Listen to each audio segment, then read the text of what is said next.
Nah, sekarang kalsium yang kita butuhkan karena pembentukan sel tanaman itu terdapat pada kalsium dan ada unsur boronnya. Boronlah yang mendorong unsur kalsium tadi agar terjadi pembentukan proteinnya, pembentukan sel tanamannya lebih cepat. Halo sahabat hijau, jumpa lagi masih bersama saya Dwi di sini. Salam hijau ya. Untuk info kali ini sahabat hijau, kita akan berbagi tips bagaimana cara membuahkan anggur dalam pot agar hasil maksimal. Seperti demikian ya. Coba kita perhatikan sahabat hijau. Untuk sisi batang sangat kecil. Ya, sangat kecil sekali, tapi masuk treatmentnya. 1 ya, 2, 3, 4 ya, 5. Bayangkan saja cabang begini aja bisa 5. Ini sebelahnya 1, 2, 3 ya, 4. Sebelah sini sahabat hijau 4.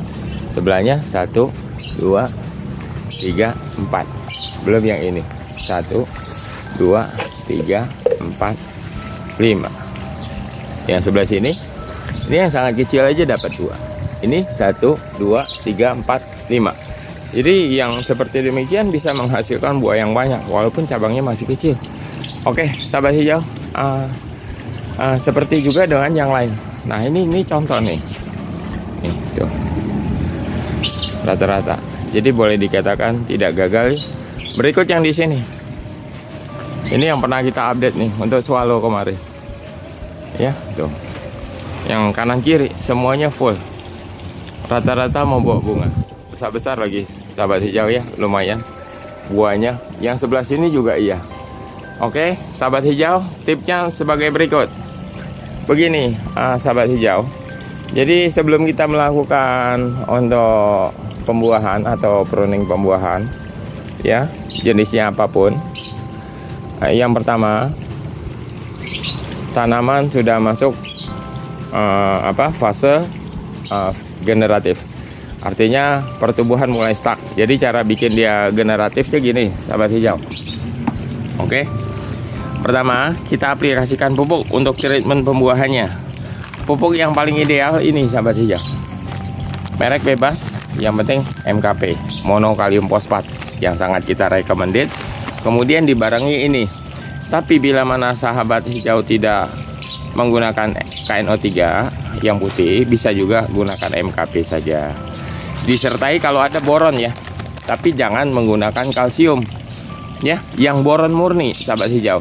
Kalau ada unsur kalsiumnya, itu unsur kalsium tersebut dapat menghambat pembungaan sahabat hijau. Kalau boronnya cukuplah pembentukan sel. Sebenarnya waktu kita aplikasikan kalsium itu dasar, itu maksudnya di pupuk dasar ya, itu untuk kalsiumnya atau awal media tanamnya ya. Tapi jangan takut sahabat hijau, kalau kita menggunakan media bagus yang ada indikasi arang sekam atau sekam bakar, biasanya pH tanahnya bagus kok ya. Oke sahabat hijau, jadi itu sekilas info untuk pupuk. Oke, cara treatmentnya sebagai berikut sahabat hijau. Jadi misalkan tanaman ini kita menggunakan pot ini 60 ya, 60 liter, kemudian tinggi pergolanya 1,5 meter, jangan lebih-lebih sahabat hijau. Untuk breaknya di atas. Kalau kita buat terlalu tinggi, artinya nanti pruning pembuahannya lebih tinggi. Jadi untuk breaknya di atas ya. Nah makanya dibuat rendah. Kenapa? Sahabat hijau tahu di sini ada sel tanaman banyak sekali untuk pembuahan. Dibuat keberapa kecil aja tumbuh kok. Yang di bawah-bawah aja tumbuh. Berarti artinya terbentuknya unsur hara di bawah sini. Jadi yang dikatakan, sering kita katakan butuh potensial, ya jangan tinggi-tinggi. Kalau tinggi-tinggi rugi. Sedangkan kita pasang yang ini saja, ini jarangnya cuma 1,2 kok sahabat hijau, tidak lebih ya. Makanya pruningnya pendek-pendek gitu sahabat hijau ya, untuk menahan breaknya lebih mudah. Kemudian menekan laju ya, pupuknya tidak terlalu jauh, artinya terlalu panjang. Oke, sekarang treatment pemupukannya sahabat hijau kita infokan sebagai berikut. Untuk yang pertama kali kita lakukan beberapa kali, jadi ada beberapa minggu. Yang pertama, sahabat masukkan MKP, misalnya airnya 5 liter, ya, MKP-nya 1 sendok, ininya setengah. Kalau nggak ada ini nggak apa-apa, MKP aja. Kemudian, maaf, itu dibarengi stressing ya. Jadi kita stressing tanpa disiram sama sekali. Kemudian yang kedua, kita lakukan hal yang sama, sahabat hijau. Begitu juga, atau kalau di make juga boleh. Kemudian untuk selanjutnya, yaitu minggu ketiga, sama kita lakukan pemupukan. Nah, setelah minggu ketiga, misalkan kita anggap 21 hari, ya, mungkin hari ke-22 akan kita pruning. Lihat dulu kondisi tanaman, sahabat hijau. Kalau cabangnya masih aktif, ya, artinya seperti demikian. Ini kan masih aktif nih, pertumbuhannya masih aktif sekali. Jadi jangan di pruning dulu, rugi nanti hasilnya tidak. Nih tuh masih malah tumbuh dia, ya, masih aktif. Jadi jangan di pruning dahulu. Lakukan pruningnya, ditunda. Sekali lagi kita lakukan sampai benar-benar stuck. Pertumbuhan melambat, tidak ada pertumbuhan tunas-tunas baru, kemudian tunas ujungnya mulai mengecil, ya, baru kita lakukan pruning. Oke.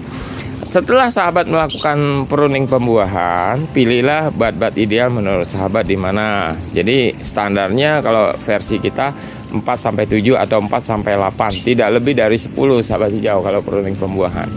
Kemudian itu jangan disiram, kurang lebih 1 mingguan, sampai dia terjadi seperti demikian, sahabat hijau. Nah, ini contoh, ya. Kalau dia sudah boot break demikian, nah kita harus mengaplikasikan pupuk. Pupuk yang kita gunakan apa, sahabat hijau? Ini sekedar info ya, tapi kita kasih tahu, sahabat hijau, kalau kita menggunakan organik, ya, kalau sudah tambah organik, ini aja cukup. Nah, sekarang kalsium yang kita butuhkan, karena pembentukan sel tanaman itu terdapat pada kalsium.